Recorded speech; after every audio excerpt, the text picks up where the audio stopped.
नमस्ते। मैं Prachi Jha DAV school में शिक्षिका हूँ, झारखंड से हूँ। एक चीज़ जो मुझे सोशल मीडिया में बहुत ज़्यादा आहत कर रही है पिछले कुछ दिनों से, शेयर करना चाहूँगी। देखिए, किसी भी व्यक्ति की ज़िंदगी में सबसे ज़्यादा कीमती चीज़ क्या होती है? उसका मकान, उसकी ज़मीन जायदाद, उसकी धन दौलत, या फिर उसके बच्चे, उसकी संतान। शायद सभी के लिए संतान ही ना, बच्चे ही ना। आज की डेट में क्या हम अपने बच्चों को अपने घर की चौखट से 1 मीटर दूरी पर भी खेलता हुआ छोड़कर निश्चिंत रह सकते हैं? बच्चा खेल रहा है और हम निश्चिंत हैं? नहीं ना। मन में डर लगा होता है कि कोई कुछ अजनबी उसके साथ कर ना दे, कुछ उसके साथ गलत ना हो जाए। पर वही बच्चा जब 7 से 8 घंटे स्कूल जाता है, तब भी क्या पेरेंट्स का दिल धड़कता है उसकी सेफ्टी को लेकर, उसकी सुरक्षा को लेकर, कि मेरा बच्चा क्या कर रहा होगा, कैसा होगा, उसके साथ क्या हो रहा होगा? नहीं ना। तब हम निश्चिंत होते हैं। क्यों? क्योंकि वो स्कूल में है। अगर आप अपने बाद किसी पर भरोसा करते हैं अपने बच्चे की सुरक्षा को लेकर, तो वो है उसका स्कूल। वहां जो शिक्षक हैं, उनके लिए आपका बच्चा अपने बच्चे की तरह होता है। हम शिक्षक जो होते हैं ना, हम सिर्फ उसने बुक और कॉपी से जुड़ी बातें नहीं सिखाते हैं। हम उसकी हर हरकत, हर आदत पे नजर रखते हैं। वो कैसे बोलता है, वो कैसे चलता है, क्या वो कोई गाली तो नहीं दे रहा, क्या वो कोई गलत हरकत तो नहीं कर रहा, किसी गलत संगत में तो नहीं है। आपका बच्चा जब कुछ अच्छा करता है, जितनी खुशी आपको होती है ना, उतनी ही हम शिक्षकों को होती है। शिक्षक और गुरु का संबंध जो है, किसी ने कहा है, mother gives birth but the teacher gives worth. माँ जन्म देती है, पर उसको जीवन शिक्षक देता है। गुरु और शिष्य के इस संबंध को पैसों से तौल दिया गया। आज लॉकडाउन को 1 महीना और 6-7 दिन हुए हैं, मतलब लगभग 36-37 दिन। पिछले कई दिनों से ये देख रही हूं मैं कि लोग पोस्ट सीधे फॉरवर्ड कर दे रहे हैं, शेयर कर दे रहे हैं कि प्राइवेट स्कूल्स को फी नहीं लेनी चाहिए। और ऐसे ऐसे लोग कर रहे हैं जिनके बच्चे ही नहीं, शादी ही नहीं हुई, या फिर जिनके बच्चे जो है वो पढ़ लिख के अब जॉब कर रहे हैं, पर पोस्ट शेयर कर दिया, अपनी भूमिका निभाई। गवर्नमेंट भी हस्तक्षेप कर रही है कि प्राइवेट स्कूल को फी नहीं लेनी चाहिए। क्या प्राइवेट स्कूल का शिक्षक, आपको पता है, इस लॉकडाउन में भी घर से 6 से 7 घंटे बच्चों को पढ़ा रहा है? मैं खुद, हम बच्चों को अपने ऑडियोज, वीडियोज के जरिए, वीडियो कॉल के जरिए, जूम ऐप के जरिए, व्हाट्सएप के जरिए हम चैप्टर्स समझा रहे हैं, टॉपिक समझा रहे हैं, उससे रिलेटेड वर्क दे रहे हैं। बच्चे उस काम को करके हमें वापस भेज रहे हैं फोटो के जरिए, वीडियो के जरिए, और उस काम का करेक्शन करके हम फिर बच्चों को सेंड कर रहे हैं। क्या ये आसान है?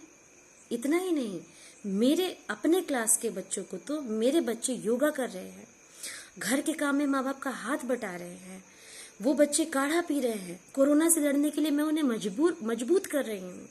क्या इसकी कोई कीमत नहीं है? क्या सरकारी स्कूल के शिक्षक भी ये काम कर रहे हैं? नहीं ना। लेकिन टारगेट किसको किया? प्राइवेट स्कूल को। क्यों? शिक्षक, वो भी प्राइवेट, कमजोर है ना? गलत फहमी है आपकी। शिक्षक कभी कमजोर नहीं होता, बिल्कुल भी नहीं।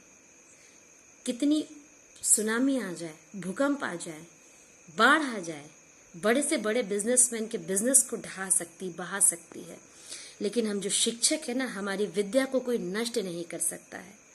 वो हमारे जाने के बाद भी हमारे बच्चों में पलेगी, बढ़ेगी और फैलेगी। गुरु तो देने वाला होता है, वो मांगने वाला नहीं होता है। हमने तो हमेशा समाज को दिया है। हम सैलरी के लिए काम नहीं करते हैं, तनख्वाह के लिए हम काम नहीं करते हैं, पैसे के लिए हम काम नहीं करते। हम काम करते हैं इसलिए हम पैसे लेते हैं।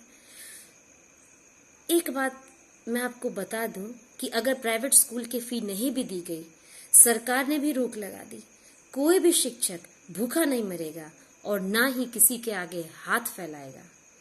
2 रोटी कम खाएगा, कुछ खर्चे कम करेगा, पर स्वाभिमान से जिएगा। लेकिन कभी आपने सोचा है, स्कूल से और भी लोग जुड़े हैं। वहां का चपरासी, गार्ड, स्वीपर, ड्राइवर, खलासी, इनके घर कैसे चलेंगे? पोस्ट तो हमने शेयर कर दिया लेकिन क्या हमने उसके कंसिक्वेंसेस सोचे कि क्या हो सकते हैं?